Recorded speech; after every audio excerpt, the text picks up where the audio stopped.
안녕하세요. 헬스조선 이혜나 기자입니다. 10월 29일은 세계건선협회 연맹이 지정한 세계건선의 날입니다. 올해 건선의 날 테마는 유나이티드로 건선에 대한 질환 인식을 높이기 위해 환자들이 하나가 되어 목소리를 내자는 의미를 담고 있다고 합니다. 우리나라 건선 환자는 약 150만 명 내외로 추정되는데요. 건선은 단순한 피부병이라고 인식되지만 면역체계 이상으로 인해서 발생하는 만성 염증성 질환으로 전신에 영향을 미칩니다.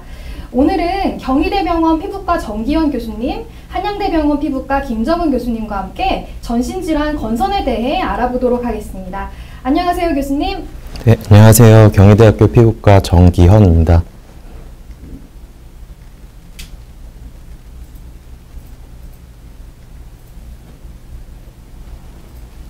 안녕하세요. 한양대학교 병원 피부과 김정은입니다.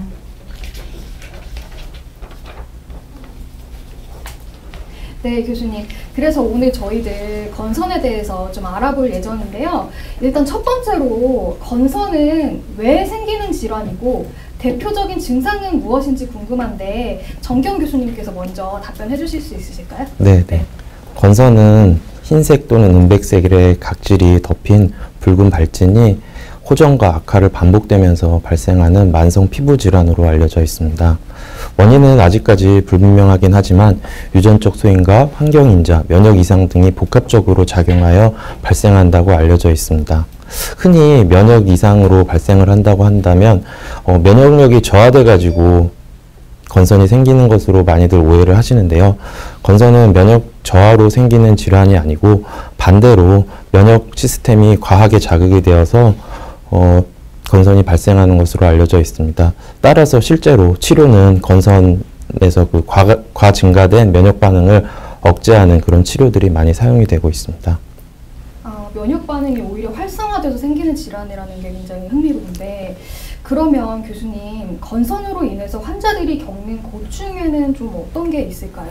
건선이 실제로 이게 전염이 되는 질환은 아니기 때문에 제가 건선이 있다고 다른 사람에게 옮겨주고 이런 일은 없지만 노출부에 생기는 경우에 사회적인 편견 때문에 많이들 힘들어 하시는 것 같습니다.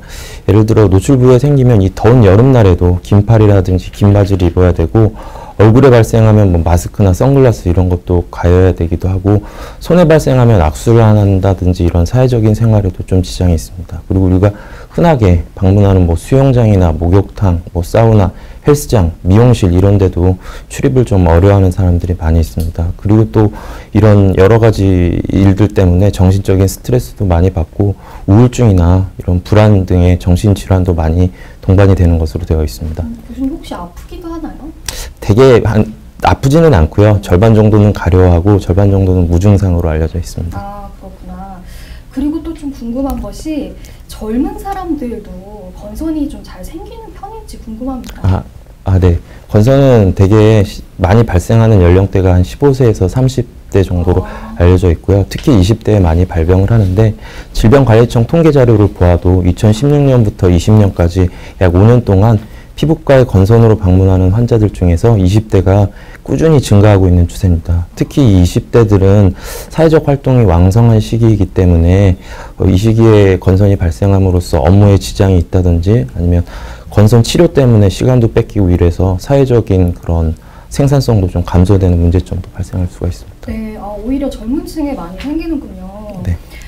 그리고 좀 제가 들었던 것이 건선이 전신에 영향을 미칠 수 있다고 하던데, 이 피부 증상 외에 건선과 연관이 있는 질환에 어떤 게 있는지 혹시 김정은 교수님께서 말씀해 주실 수 있으실까요? 아까 이제 초반에 소개해 주실 때 건선이 전신질환이다라고 말씀을 하셨거든요. 그러니까 저희가 학생 때 배울 때만 해도 사실은 건선은 그냥 잘 알려진 만성 염증성 피부염 이렇게 배웠었는데요. 요즘은 이제 피부병이라는 인식에서 벗어나서 전신질환이라고 저희가 생각을 하고 접근을 하고 치료를 합니다. 그거 왜 그러냐 하면 그만큼 건선이 전신의 염증 반응을 일으키고 전신에 미치는 영향이 굉장히 다양하기 때문에 그렇게 이제 인식을 하고 있는데요. 가장 흔하게는 건선 관절염 같은 경우도 동반이 될 수 있겠고, 또 굉장히 잘 알려져 있는 그 동반 질환 중에 심혈관계 질환이 있습니다. 뭐 고혈압, 고지혈증을 비롯해서 뭐 동맥경화나 심근경색도 연관이 있고요. 당뇨, 고지혈증, 뭐 이런 대사증후군의 그 위험도도 올라가고, 또 최근에는 뭐 스트레스 이런 그 정신건강학적인 측면도 훨씬 건선 환자한테서 큰 문제가 되는 걸로 알려져 있습니다. 피부가 이런 심혈관이랑 연관이 있다는 게 굉장히 좀 신기한데요. 그렇죠. 예. 그 건선은 그러면 교수님, 이런 팔다리 같은 큼직한 피부에만 발생하는 건 아닌가요? 네. 보통 이제 가장 저희가 이제 흔히 그 보는 피부 질환 중에 대표적으로 아토피 피부염 있죠. 아토피 피부염은 보통 저희가 알기로 이렇게 부핀 쪽에 잘 생긴다고 네. 되어 있고, 건선은 또 반대로 이렇게 편 쪽, 팔꿈치나 무릎 이런 데가 굉장히 잘 생기는 부위예요. 그래서 이제 뭐 팔다리에만 생기나 하고 생각하실 수 있는데, 사실 전신 어디에나 생길 수 있고, 아까 말씀드렸듯이 전신의 다른 장기에도 염증 반응을 일으키면 뭐 다른 증상들도 생길 수 있고, 피부만 놓고 보면 뭐 두피에도 심하게 생기면 이제 각질도 많이 일어나고, 그러면 또 일상생활 하시는데도 어려움이 많이 있을 거고요. 네. 안면부에 생기는 그런 경우도 꽤 많이 있습니다. 그리고 또 손발톱에 이렇게 생기는 경우도 있어요. 그래서 저희 이제 진료 볼 때 보면은 여기만 딱 봐도 이거 건선일 수 있겠다라는 생각하는 경우 있거든요. 네. 그런 뭐 여러 가지 증상들을 동반을 할 수 있습니다. 그리고 아까 교수님께서 대표적으로 관절염을 겪는 합병증 환자들이 많다고 하셨는데, 건선 환자 중에 관절염을 앓는 환자들은 얼마나 있고, 또 대표적인 증상은 어떻게 나타나는지 좀 궁금합니다. 네, 어떤 교수님께서 말씀해 주실까요? 네, 건선 관절염 같은 경우 외국은 한 30%, 건선 환자의 한 30% 나온다고 되어 있는데, 우리나라 통계를 보면 한 10% 정도, 그러니까 10명 중에 1명 정도가 건선 관절염이 동반이 되는 것으로 되어 있습니다. 근데 증상은 주로 아침에 일어났을 때 한 30분 정도 손가락, 주로 말초 관절 부위가 뻣뻣하거나 통증이 나타나는 경우가 많아서요. 아침에 막 일어난 한 30분 정도 손가락을 쓰기가 뻣뻣하고, 손가락 주변이나 발목, 무릎 이런 데 통증이 있는 것들이 대표적으로 좀 나타날 수 있는 증상들입니다. 약간 류마티스 관절염이랑 비슷한 건가요, 교수님? 예, 비슷해 보일 수도 있습니다. 그렇구나. 그러면 저희가 좀 얘기를 나누는 사이에 다양한 질문들이 지금 올라오고 있는데요. 질문들을 좀 하나씩 살펴보려고 합니다. 질문 띄워주실까요? 네, 제가 좀 읽어드리면, 저는 아직 20대고 건선 때문에 피부과 진료만 받고 있는데 이런 경우에도 관절염 가능성이 있을까요? 건선성 관절염은 보통 어떤 환자들에게 나타나는지 궁금합니다. 이렇게 질문을 해주셨는데 혹시 답변을 누가 해주실까요? 사실 피부에 건선이 있다, 건선을 진단받았다는 것 자체가 건선 관절염이 언제든 생길 수 있다는 것을 시사를 할 수 있고요. 네. 어떤 경우는 관절염이 피부 증상보다 먼저 생기는 분들도 있어요. 그러니까 대부분은 피부 증상이 먼저 생겨서 피부과에서 건선을 진단을 받으시는 분들도 있지만, 아까 말씀하셨던 류마티스 관절염이랑 감별을 해야 될 수도 있죠. 관절염만 먼저 오시는 경우는 그 젊은 사람들의 경우에 건선 관절염이 증가하고 있고, 그래서 피부과 그 진료를 받으실 때 그런 점들까지 같이 문의를 하시고 상의를 하시면 그런 거에 대한 어떤 의견도 들으실 수 있지 않을까 싶습니다. 그래서 또 같은 맥락에서 좀 궁금한 것이, 환자에게 건선성 관절염 예방이 왜 중요한지 한번 설명을 해주실 수 있으실까요? 네, 피부 건선은 이제 저희가 여러 가지 약물요법이나 치료를 하며 많이 좋아질 수가 있습니다. 근데 건선 관절염 같은 경우는 한번 진행이 되면 이 염증이 계속해서 진행이 되기 때문에 다시 돌아오지는 않고 어떤 시간이 지나버리면 영구적인 손상을 입을 수까지 있으므로 조기에 발견을 하고 예방을 하고 치료를 하는 것이 중요한 것 같습니다. 그렇기 때문에 관절염을 좀 더 빨리 캐치를 하는 게 중요할 것 같습니다. 건선성 관절염이 생기면 나중에 이걸 원상복귀 시키는 게 어려울 수도 있다. 네, 관절염은 원상복구가 힘듭니다. 네.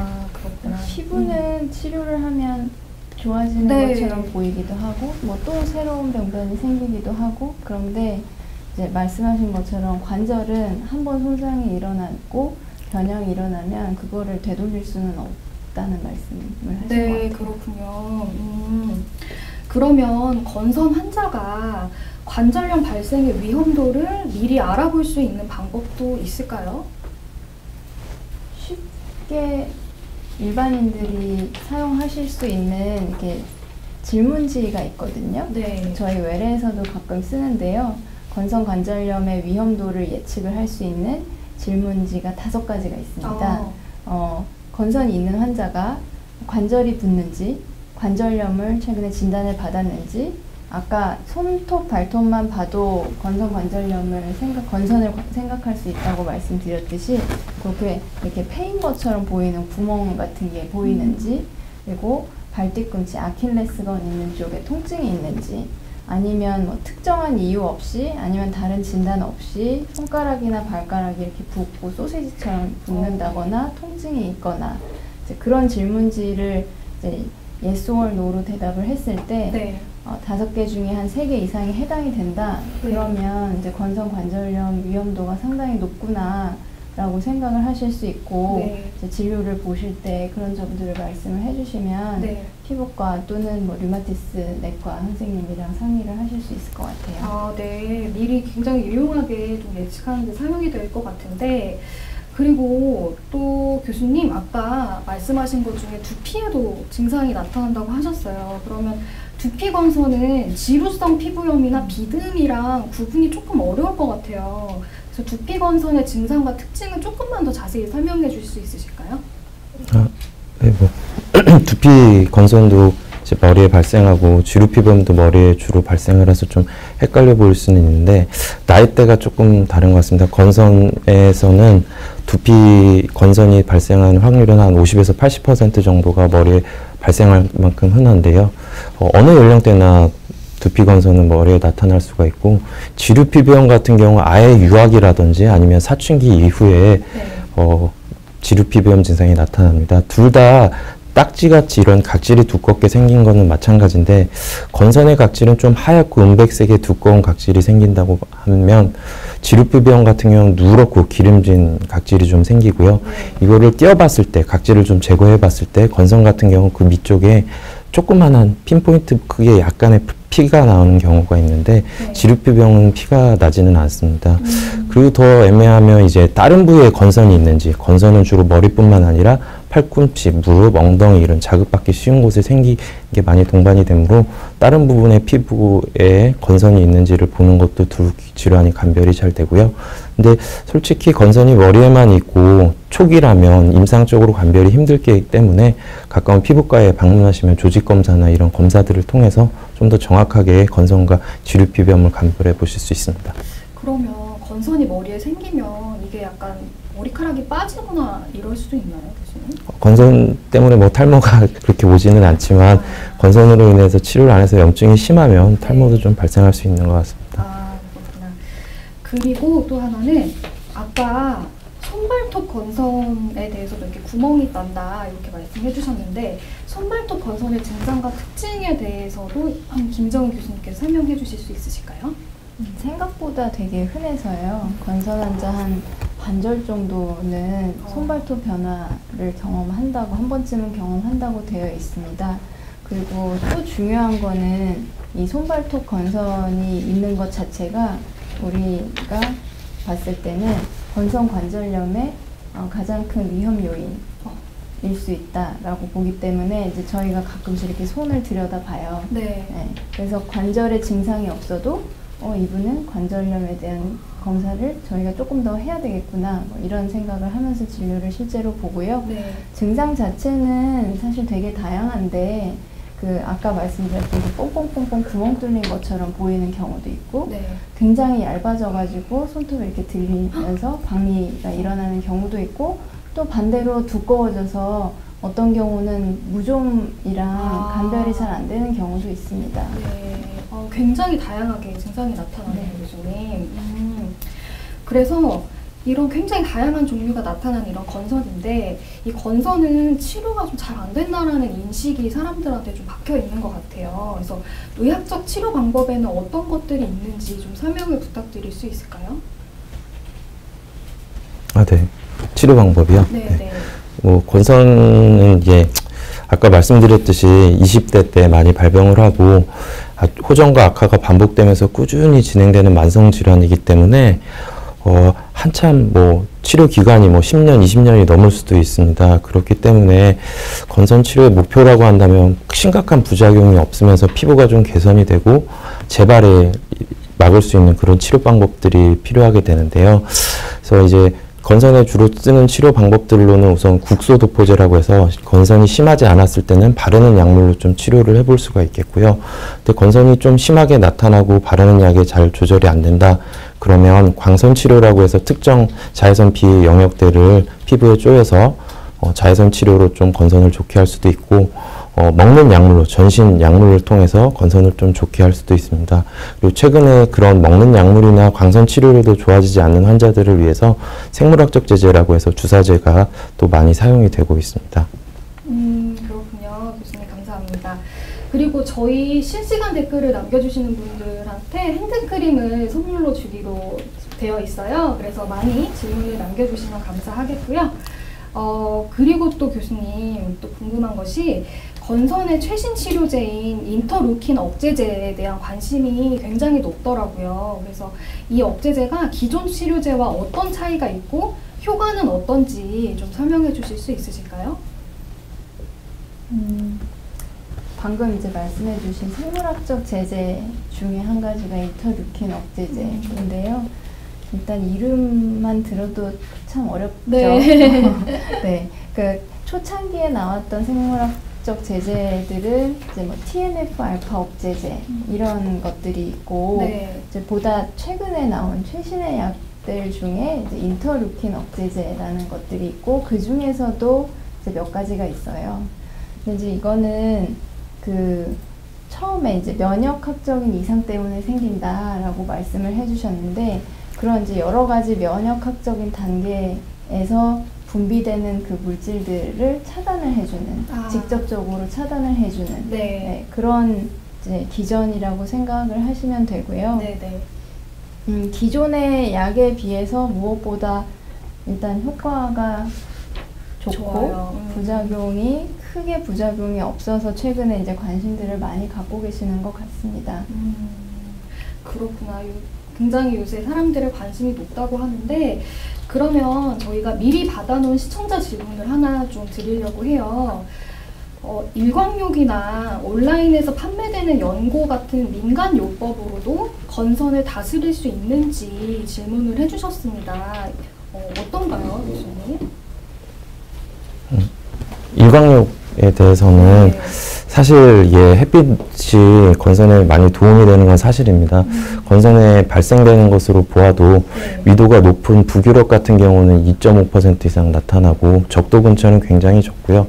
우리나라는 한 1.5% 정도로 보는 걸로 봐서 햇빛을 노출하면 건선이 많이 좋아지는 것도 사실이고, 아까 말씀드렸듯이 바르는 치료로도 건선이 좋아지지 않으면 광선 치료라고 해서 어떤 자외선 특정 파장대를 좀 쬐어주는 치료도 진행을 하는데요. 그렇다고 해서 일광 노출을 무리하게 하는 거는 좋은 거는 아닌 것 같습니다. 일광 노출을 하게 되면 그런 다양한 파장대의 빛이 들어오게 되는데, 치료 목적으로 쓰는 빛도 물론 포함이 되어 있지만 과하게 노출을 하게 되면 화상 같은 거를 입기가 쉬운데요. 특히 건선이 잘 발생하는 이유 중에 하나는 이제 외상이라고 볼 수가 있습니다. 근데 햇빛을 과하게 노출하거나 그래서 화상을 입는다든지 햇빛에 의해서 자극을 받게 되면 그 부위에 건선이 생기는 특징이 있기 때문에 무리한 햇빛 노출은 하지 않는 게 좋을 것 같고요. 적당한 여름철 운동이나 이런 건 도움이 될 수 있을 것 같습니다. 그리고 또 하나 질문 주신 게 민간요법이요. 근데 민간요법에 대해서는 확실하게 어떤 효과를 나타낼지 이런 거는 입증된 치료가 아니어서 보다 좀 과학적으로 접근을 하는 게 좋을 것 같습니다. 여기서 질문에 온라인에서 일반적으로 판매되는 연고 같은 것도 도움 되냐고 하셨는데, 이건 도움이 될까요? 안 될까요? 온라인에서 판매되는 연고는 너무나 수십만 가지이기 때문에 네. 어떤 연고를 말씀을 드리는지 모르겠지만 보습제 같은 거는 많이 도움이 될 것 같습니다. 뭔가 가려움증이라든지 뭔가 각질도 정리해주고 피부 약재가 들어가는데도 도움이 돼서 그런 것들은 도움이 될 것 같은데요.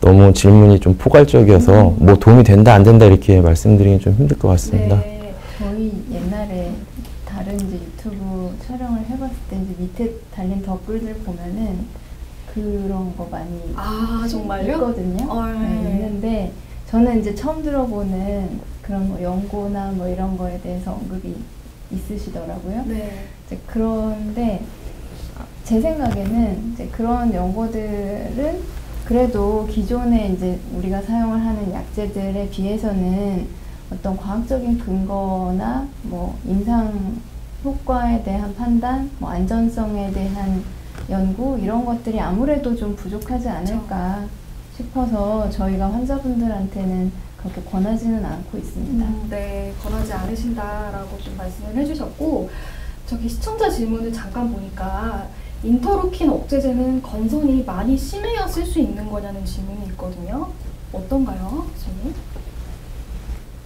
사실 이게 그 보험 적용이나 이런 거랑 관련이 있을 것 같아요. 네. 실질적으로 네. 그 보험 적용을 받으시려면 어쨌거나 이게 그 정해진 그 보험 요건에 맞춰져야 보험으로 적용을 받을 수 있으니까 네네. 그래서 보통 이제 심한 건선에 네. 인터루킨 억제제를 사용을 하게 되고요. 네네. 또 이제 산정특례 제도라는 것도 있어서 기본적인 이제 보험 요건이 되면서도 더 이제 심한 환자분들에 대해서는 산정특례까지 적용이 되는 걸로 되어 네. 있습니다. 아, 그렇군요. 그래서 이렇게 환자들이 또 궁금해하는 게 의학적 치료를 받을 때 이 건선 증상이 어느 정도까지 개선이 될 수 있는지에 대한 궁금증이 또 있으시더라고요. 어느 정도까지의 치료를 좀 기대할 수 있는 건가요? 정기훈 교수님. 아, 네. 네. 사실 뭐 건선 치료의 목표는 뭐 과거부터 이제 기준이 조금씩 올라가고 있는 것 같습니다. 예전에는 뭐 건선에 원래 있던 범위에 한 75%가 줄어드는 걸 효과가 잘 나왔다고 보면 요새는 90 내지 100, 그러니까 거의 없어지는 게 치료의 목표로 많이 높아지고 있는데요. 네.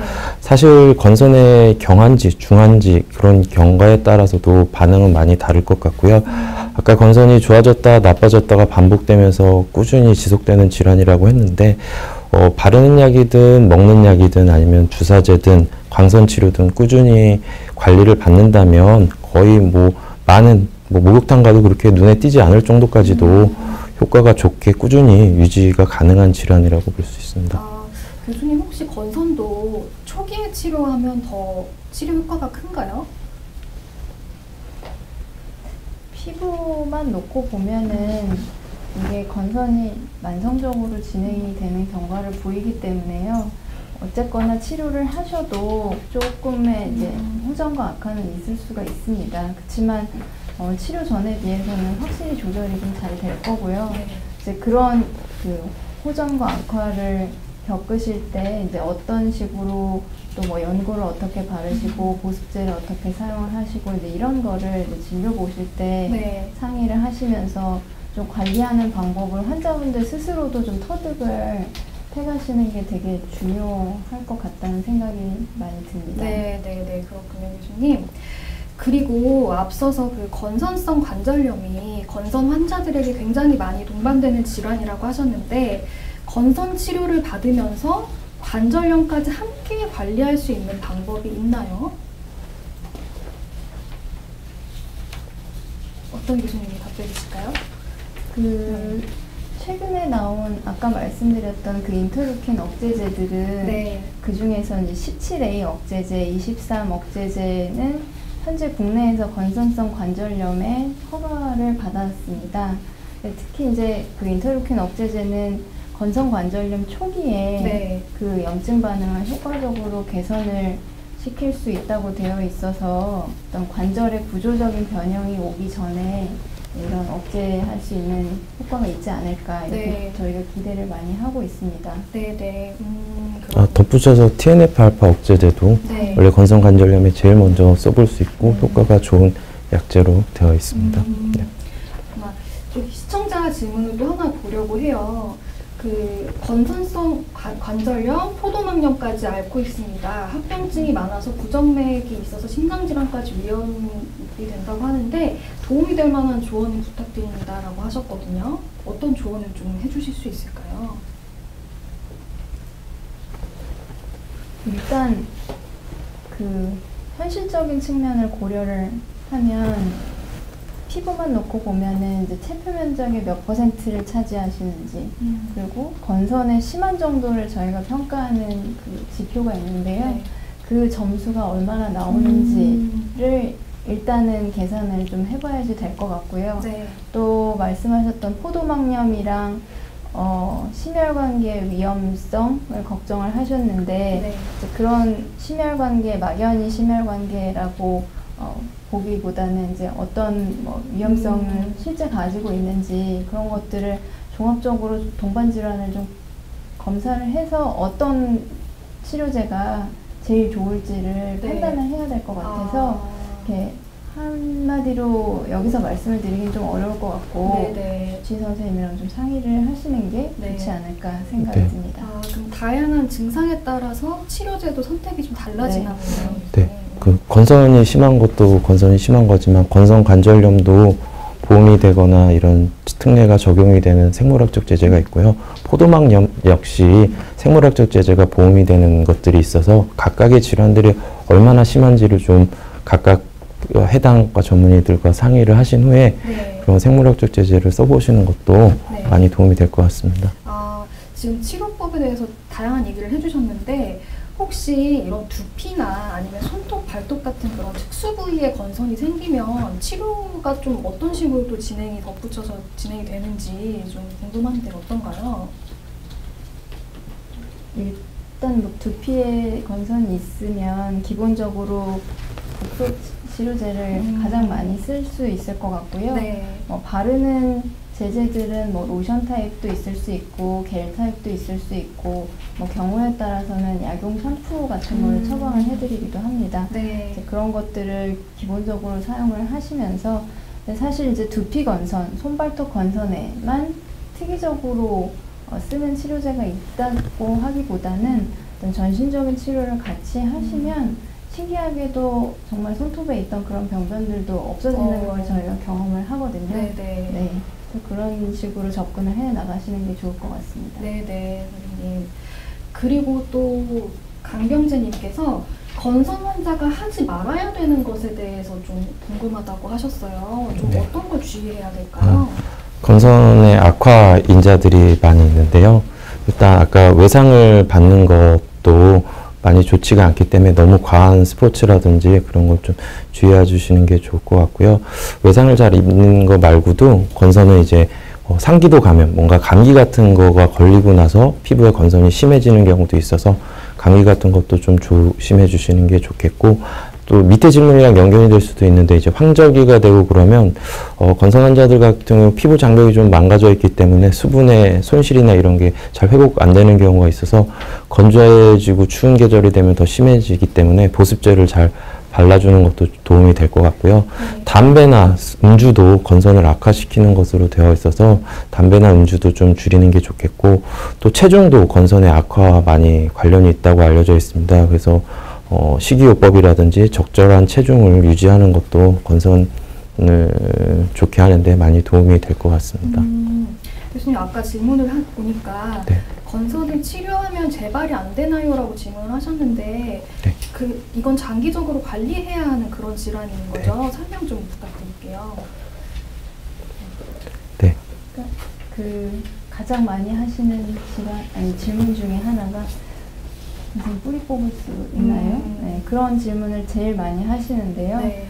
그러니까 이게 치료가 안 돼서 재발을 한다라고 생각을 하시기보다는 혈압 당뇨처럼 그 혈압 당뇨는 사실 수치가 나오니까 저희가 실제 받아들이기가 굉장히 편해요. 네. 목표하는 혈압이 있고 목표하는 혈당이 있고, 그쵸. 그렇죠?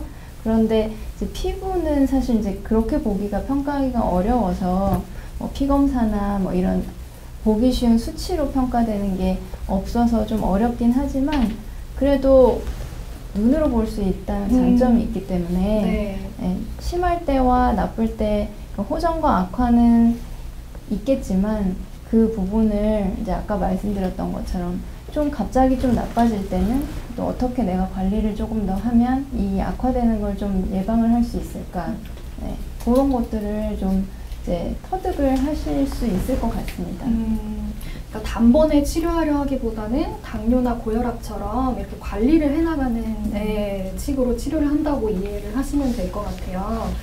그리고 사람들이 요새 하도 코로나 때문에 또 질문이 있는데 그 면역 억제제나 생물학적 제제 처방을 받는 경우에 코로나 백신 접종 전후에는 투약을 중단해야 하나라는 질문이 들어왔거든요. 이거는 어떤가요, 교수님?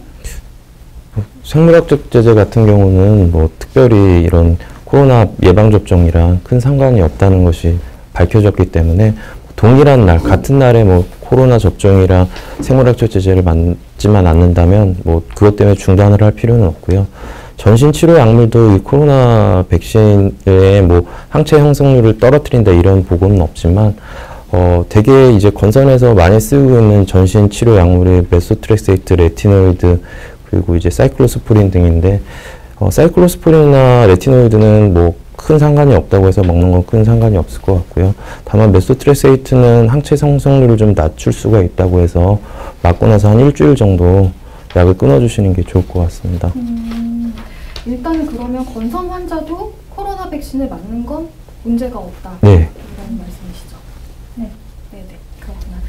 그리고 이것도 좀 비슷한 질문이었는데 그럼 면역 억제제, 생물학적 제제 복용 중에도 코로나 백신 접종이 가능한가요? 그러면 네, 가능하다. 네, 이렇게 말씀을 해주셨고요.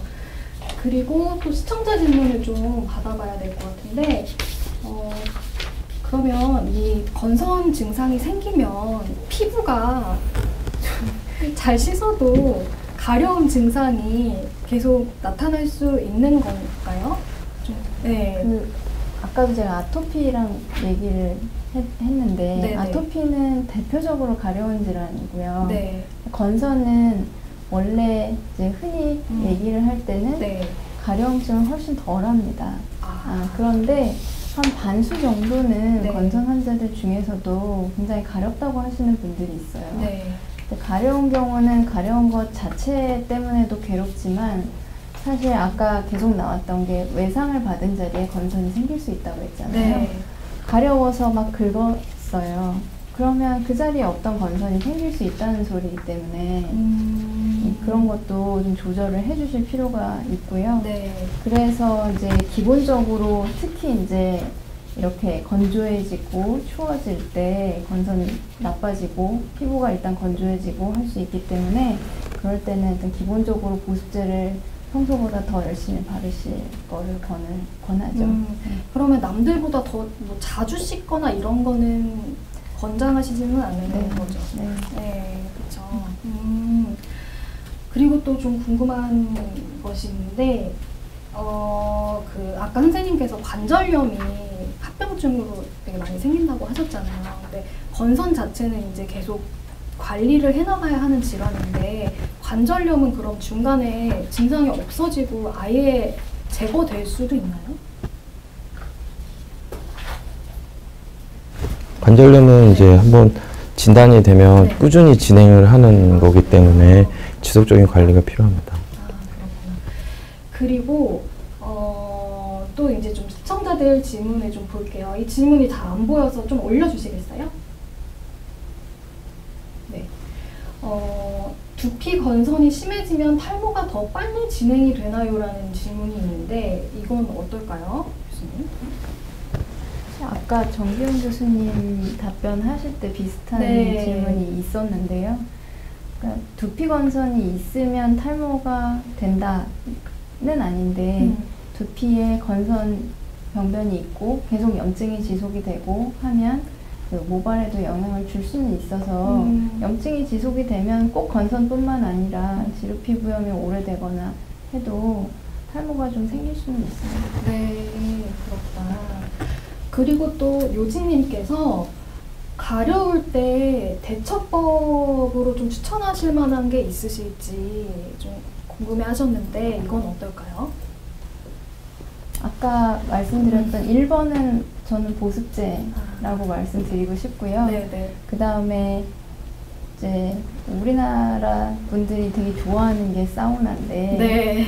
요새 뭐 코로나 때문에 잘 못 가시긴 하시겠지만 네. 가려우면 왠지 더 막 뜨거운 물에 이렇게 맞아요. 담그면 좋아질 것 같고 그러시잖아요. 네. 이제 그러면은 이제 사실 더 건조해질 수 있어서 그런 거는 조금 이제 지양하시는 게 좋지 않을까 네. 싶고 이제 국소 제제도 적극적으로 활용을 하시면 그런 것도 좀 도움이 될 것 같고요.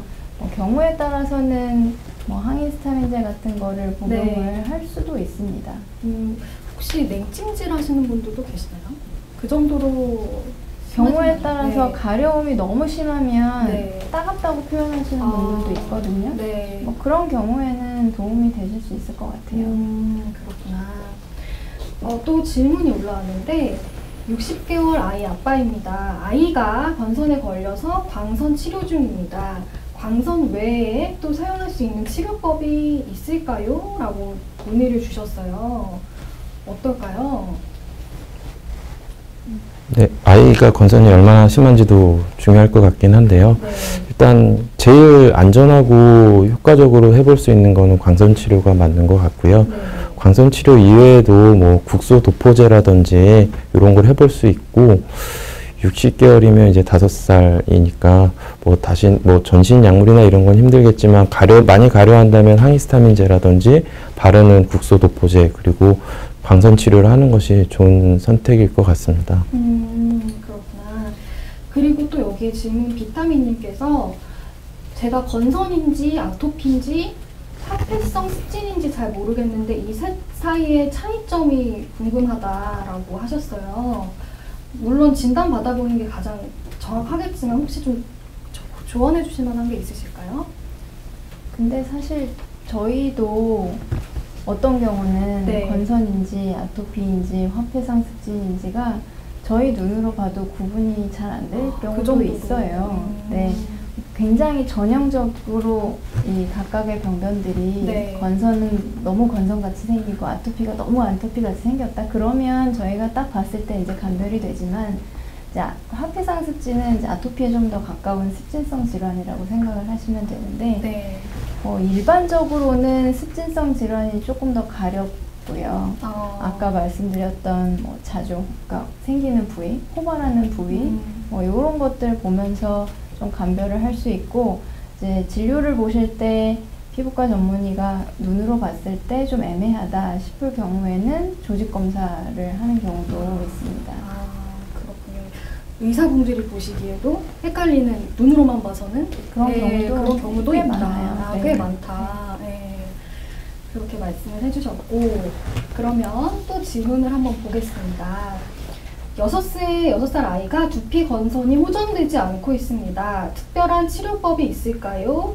각질이 너무 심합니다. 두피의 경우 광선이 닿지 않는다고 합니다. 라고 하셨는데 어떨까요? 네. 아까 김정은 교수님께서도 잠깐 말씀을 주셨지만 이제 어린 친구들 같은 경우 이제 약용 샴푸 같은 것을 일주일에 뭐 한두 번 정도 사용을 해보는 것도 좋을 것 같고요. 바르는 약물, 머리 안에 바를 수 있는 물약으로 된 로션 타입의 그런 약물도 좀 도움이 될 것 같고, 우리가 보습제 같은 경우 대개는 뭐 팔, 다리에만 바른다고 생각을 하는데 머리 안에 보습제를 충분히 발라주는 것도 두피 건선이 호전되는데 많이 도움이 되는 경우가 있습니다. 그래서 그런 치료 방법들을 해보면 좋고요. 두피 안에도 광선을 좀 쬐울 수 있는 방법으로 이렇게 개발된 도구들이 있거든요. 그래서 그런 자외선 치료, 광선 치료를 좀 해보는 것도 좀 도움이 될 수 있을 것 같습니다. 두피 안에도 보습제를 바를 수 있나요? 예. 그리고 제가 좀 궁금한 게 이제 가려울 때도 그렇고 보습제를 바르는 걸 굉장히 추천을 하셨는데 물론 특정 브랜드를 이렇게 말씀하실 수는 없지만 보습제를 좀 고를 때 이런 것 것들을 좀 확인하고 골라라 이런 것 팁은 없나요 혹시? 좀 성분이나 이런 것도 좀 피해야 된다거나 뭐 그런 것들이 있을까요?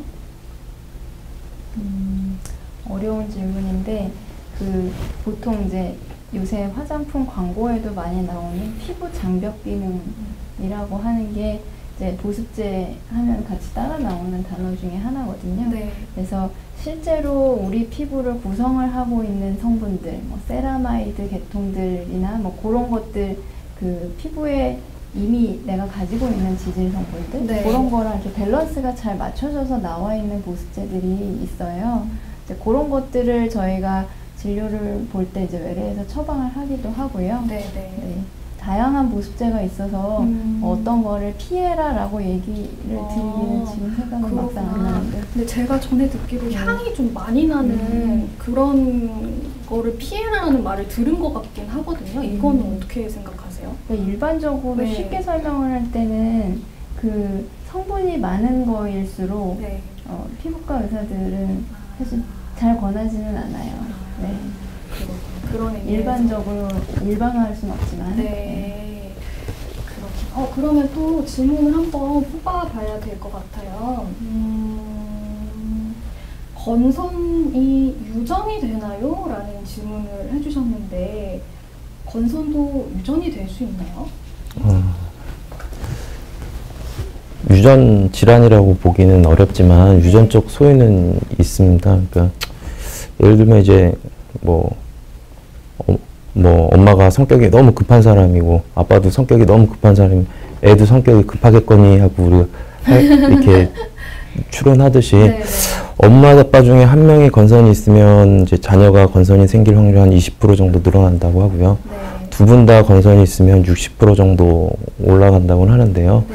이런 어떤 그런 유전적인 소인이 있는 거지 뭐 멘델리안 법칙에 따라서 뭐 한 명 있으면 50%뭐 이런 것은 아닙니다. 네. 그렇군요. 그리고 또 질문을 해주셨는데 좀 없을 것 같긴 한데 건선을 혹시 미리 예방하는 방법이 있나요? 있을까요? 지금 없는 건선을 네, 예방을 한다. 네네네. 그건 쉽지 않은 얘기인 것 같고요. 그렇죠. 예. 네, 그러니까 일반적으로 네. 말씀드렸던 피부 건강을 유지하기 위한 그런 노력들, 네. 흔히 피부 장벽을 잘 유지할 수 있는 그런 노력 정도면 충분하시지 않을까 싶습니다. 그렇죠. 교수님, 이 건선이 젊은 나이에 많이 생긴다고 하셨잖아요. 비교적 젊은 나이에. 근데 굉장히 젊은 나이에도 다양한 건선 합병증을 모두 다 앓고 계시는 그런 심각한 수준의 환자분들도 좀 계신가요? 제 환자 중에서도요. 네. 되게 이제 오래 건선 환자분들은 한번 이제 인연을 맺으면 정말 오래 다니시게 돼요. 네. 그래서 이제 그런 과정을 저희가 쭉 지켜볼 수 있게 되는데 네. 사실 말로만 하지 젊은 나이에 건선이 생기고 이게 오래되면 고혈압도 생길 수 있고 당뇨도 생길 수 있고 심근경색도 생길 수 있습니다 라고 얘기를 하지만 그거를 쭉 지켜보기가 쉽지는 않거든요. 네. 근데 최근에 제 환자분도 그런 분이 계셨어요. 그분은 관절 증상이 먼저 생겨서 류마티스 내과를 먼저 다니시던 분인데 네. 그 이후에 이제 건선이 있다는 걸 알게 되셔서 이제 저한테 피부과 진료를 보시게 됐고 네. 피부과는 이제 피부과에서 진료를 보시고 뭐 관절 증상도 조절을 하고 계시는데 네. 뭐 사실 젊은 남자분들 중에 고혈압 당뇨 고혈압 고지혈증 이런 거 있는 분들은 되게 많기는 해요 요새. 그래서 그게 건선 때문인지 아닌지는 알 수 없지만 네. 뭐 어쨌거나 건선이 있으면서 고혈압, 고지혈증도 심해서 그것도 약을 드시고 계세요. 그런데 최근에 지난번에 진료를 보러 오셨는데 네. 오늘 입원을 하신다는 거예요. 심장내과에. 네, 심근경색을 최근에 진단을 받으셨다고. 나이가 어느 정도 되시는데요? 30대 후반 그렇게 정도 젊으신데. 되셨던 것 같아요. 네. 실제로 있습니다. 네. 젊은 분한테도 충분히 이런 조금 극심한 합병증이 나타날 수 있으니까 주의가 반드시 필요하다. 이렇게 좀 메시지를 읽을 수 있겠고, 그리고 앨리스님께서 면역억제제를 생물학적 제제 사용 중에 코로나 백신 맞아도 될까요? 라고 하셨는데 맞아도 된다고 네, 아까 말씀해주셨는데 네. 아까 안 들어오셨었나 봐요. 네, 그래서 아까 맞아도 된다 이렇게 말씀을 하셨어요. 그리고 또 건선을 치료 중이신 분께서 이제 좀 질문을 올려주셨는데 광선 치료랑 다이보베트를 바르는 중인데 로아큐탄을 먹어도 상관없나요? 이렇게 질문을 하셨는데 이건 답변해 주실 수 있을까요? 로아큐탄은 대표적인 여드름 치료제고요. 네. 유명한 약이고요. 네. 그 다이보베트는 또 굉장히 유명한 건선 치료에 쓰는 국소 그 도포제 연고입니다. 네. 광선 치료랑 연고를 사용을 하고 계시는데 이제 여드름 때문에 로아큐탄을 처방을 받으셨다라는 말씀인 것 같은데요. 네네. 그 로아큐탄의 대표적인 부작용이라고 얘기해야겠죠. 불편해지는 점 중에 하나가 피부가 많이 건조해질 수 있어요. 그게 피지샘을 억제시키는 작용을 하기 때문에 네. 피지 분비를 줄이니까 네. 피부가 건조해질 수 있거든요. 네네. 그러면 아무래도 건조해지니까 그것 네. 때문에 뭐 피부가 건선 증상이 악화가 될 수도 있을 것 같긴 합니다. 그렇군요. 그래서 로아큐탄 때문에 조금 증상이 악화될 우려도 있다. 그러니까 주의를 해야 된다. 이렇게 말씀을 하셨고요.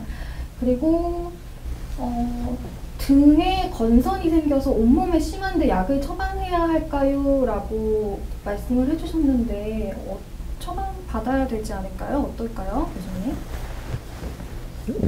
이거는 저 말로만 들어가지고 네, 그 심한 정도가 얼마나 심한지 이런 거를 봐야 될 것 같고요. 네. 뭐 그게 너무 심하지 않는다면 뭐 바르는 약이라든지 네. 그런 걸로도 충분히 가능할 것 같고 저거는 직접 의사를 만나서 보고 상의를 하시는 게 좋을 것 같습니다. 네, 그렇죠. 그리고 아까 전에 이제 좀 JGK님께서 질문을 하셨는데 흔히 샤워를 자주 하면 피부가 건조해져서 안 좋다고 하는데 혹시 피부 건선이 샤워를 통해서도 생길 수 있는지 궁금합니다 라고 말씀을 하셨어요. 샤워를 자주 하는 것도 영향을 미칠 수 있나요? 샤워를 해서 건선이 생기는 건 아니고요. 뭐 그런 뜻으로 질문하신 건 아닐 것 같고 네네. 말씀하신 것처럼 이제 너무 자주 하시면 건조해지는 것 때문에 나빠지는 거가 있을 수 있겠고 또 하나는 우리 때미는 거 좋아하시는 분들 계시잖아요. 근데 때미는 것도 하나의 자극이고 그게 이제 외상이라고 생각할 수 있으니까 네. 없는 부위에도 건선이 생길 수 있기 때문에 네. 건선 환자분들한테는 제가 때미는 거 하지 마시라고 꼭 얘기를 합니다. 좀 하나 궁금한 게 피부과 의사 선생님들은 주로 때를 안 미시는 편이세요? 아니면 그래도 이렇게 좀 저는 안 밉니다. 아 정말요? 네, 저도 안 밉니다. 아 정말요? 다들 이제 피부에 좀 안 좋다고 생각을 하시나 보네요. 네. 그렇죠. 저는 예전부터 안 밀었어요. 피부과 선생님 두 분은 때를 안 미신다고 합니다. 네, 혹시 좀 궁금하셨던 분들은 이렇게 좀 알아주시면 될 것 같고 그 건선 증상이 두드러기처럼 날 수도 있나요? 그건 아닌가요? 어떤가요? 건선에 몇 가지 아형이 있는데요. 그 제일 많은 거는 판상 건선이고요. 네. 그다음에 뭐 관찰 부위 건선이나 농포성 건선, 물방울 건선 이런 아니면 홍피성 건선이라서 전신의 각질이 벗겨지는 건선 이렇게 몇 가지 아형이 있지만 네. 두드러기 모양으로 뭐가 나오지는 않는 것 같습니다. 네. 방금 선생님 아형 몇 개만 좀 설명해 주실 수 있으실까요? 그 어떤 네. 5가지 정도의 아형이 있는데요. 네. 우리가 주로 흔하게 말하는 건 이 판상형 건선이라고 해서 네. 동전 모양이나 아니면 손바닥 모양으로 두껍고 튀어나와 있는 판이 생기는 그런 건선이고요. 그 외에 농포성 건선이라고 해서 이제 누런 농이 몸에 생기는 고름. 그런 네. 고름이 생긴 그런 농포성 건선도 있고 그 다음에 이제 홍피성 건선이라서 전신이 각질이 막 벗겨지고 시뻘건 그런 건선도 있고 원래 건선은 이렇게 무릎이나 엉덩이, 팔꿈치 이런 데 노출 부위에 생기지만 오히려 반대로 겨드랑이나 배꼽 부위, 사타구니 이런 데 생기는 그런 관찰 부위 건선도 있습니다. 네. 이렇게 좀 관찰 아, 부위. 그리고 또 물방울 건선도 뭐 아까 상기도 감염 후에 생기는 조그마한 물방울 모양으로 생기는 물방울 건선 이렇게 5가지. 아, 물방울 건선이라는 게 그 발진 같은 게 물방울 모양. 네, 전신에 이렇게 물방울 모양으로. 네. 그렇구나. 네. 근데 아까 관찰성 건선. 네, 관찰 부위 건선. 관찰 네. 부위 건선은 조금 더 환자한테 있어서 좀 더 가렵거나 치료가 어렵거나 그러지는 않나요, 선생님? 그게, 뭐, 치료가 더, 물론 힘들긴 합니다. 네. 네, 그럴 수 있고. 혹시 이 좀 약간 전문적인 질문인 것 같긴 한데, 지금 방금 질문이 지워졌네요. 네, 질문이 지워졌고. 그러면 교수님 혹시 교수님께서 환자들을 보시면서 환자들이 제일 많이 하는 질문이 어떤 건지 좀 궁금해요. 어떤 질문을 좀 환자들이 많이 하시는지 좀 기억나는 게 있으실까요?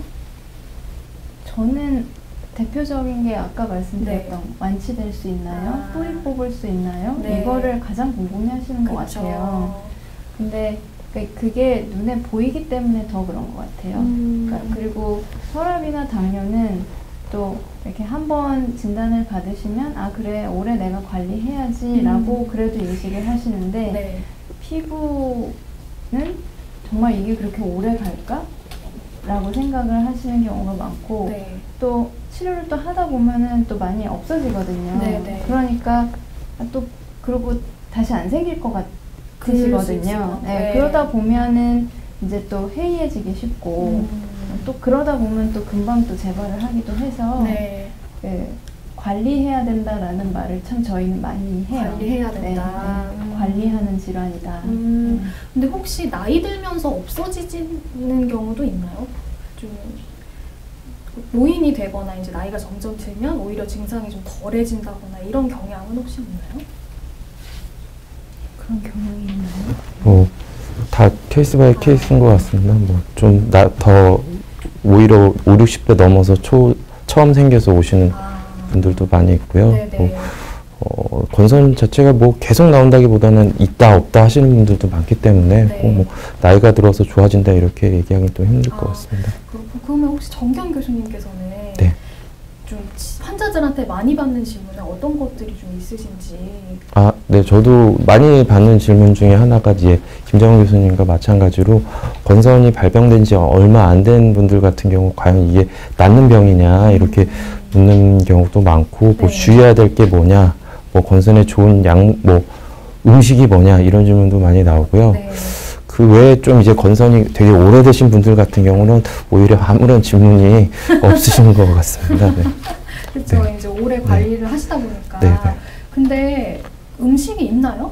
건선에 도움이 되는 음식이 있나요? 사실 뭐 음식이 딱 어떤 게 좋다 하고 아직까지 명확하게 밝혀진 바는 없고요. 아까 말씀드렸듯이 이제 체중 관리가 건선에 악화되는데도 더 중요하기 때문에 균형 잡힌 식단과 뭐 부포화 지방산 또 간혹 논문이 나오긴 하는데 뭐 오메가3가 들어간 음식들, 생선 기름이 들어간 음식들이 좋다는 뭐 보고도 있으니까 그런 음식들을 드셔주는 게 좋을 것 같습니다.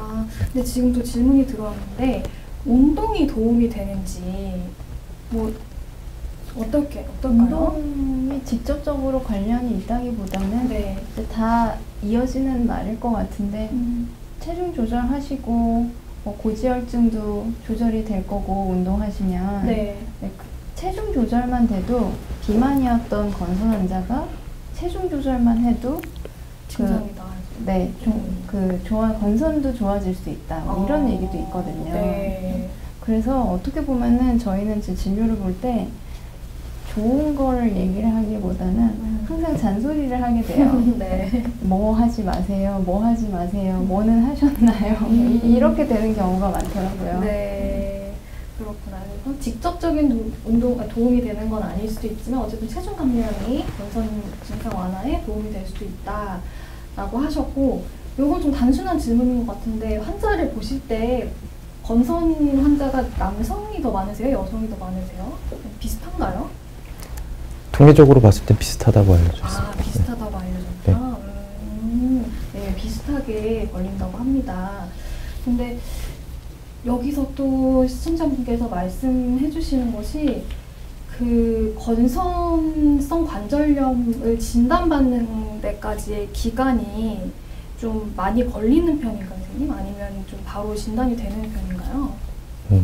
건선 관절염의 진단은 네. 건선보다도 많이 딜레이가, 그러니까 지체가 된다고 알려져 있습니다. 특히 건선 관절염 자체가 증상이 어떤 보편적으로 동일하게 나타나지가 않고 다양한 임상 양상이 나타나고 네. 되게 피부에 건선 있는 사람들이 관절염에 대한 얘기를 잘 안 하게도 되고 왜 관절이 아픈지도 모르고 그러다 보니까 우리나라에서뿐만 아니라 외국에서도 건선이 진단이 되고 건선 관절염이 진단이 되는 데까지는 평균적으로 한 7에서 12년 정도 네, 이렇게 딜레이가 많이 된다고 알려져 있습니다. 그러니까 미리 알고 있는 게 좋겠네요. 환자 네. 입장에서도. 네. 네, 사실을 알고 있는 게 좋겠고, 그러면 저희가 벌써 대화를 나누다 보니까 시간이 많이 흘러서 마지막으로 교수님들께서 건선 환자들에게 조언 한마디씩만 좀 부탁드리고 좀 정리를 하면 좋을 것 같아요. 김정은 교수님께서 먼저 해주실까요? 네. 그 건선 환자분들 뭐 외래에서도 사실 많이 뵙는데 이제 충분한 시간 동안 얘기를 하기 어려운 경우가 많아서 이제 이 자리를 빌어서 말씀을 드리자면 이제 제일 중요한 얘기는 이제 아까도 계속 얘기했던 건데 건선은 오랫동안 관리하셔야 되는 전신질환이다라고 말씀을 드리고 싶어요.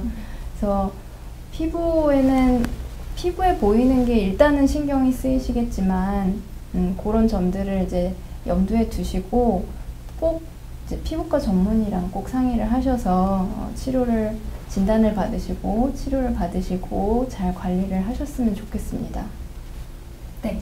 그러면 정경 네. 교수님 건선 분야는 이제 피부과에 있는 다양한 질환 중에서도 새로운 신약 같은 것들이 많이 아직도 나오고 있는 분야입니다. 그래서 포기하지만 않으시고 꾸준히만 잘 치료해 주신다면 언젠가는 이런 건선도 거의 깨끗하게 일상생활을 할 수 있는 날이 돌아오지 않을까 싶습니다. 네, 그래서 오늘 건선의 날을 맞이해서 건선의 원인부터 증상, 치료 예방까지 다양한 궁금증을 풀어봤습니다. 오늘 도움 말씀 주신 정기영 교수님, 김정은 교수님 너무 감사드리고요. 그러면 저희는 다음 헬스조선 건강톡톡 라이브로 찾아뵙겠습니다. 여러분 감사합니다.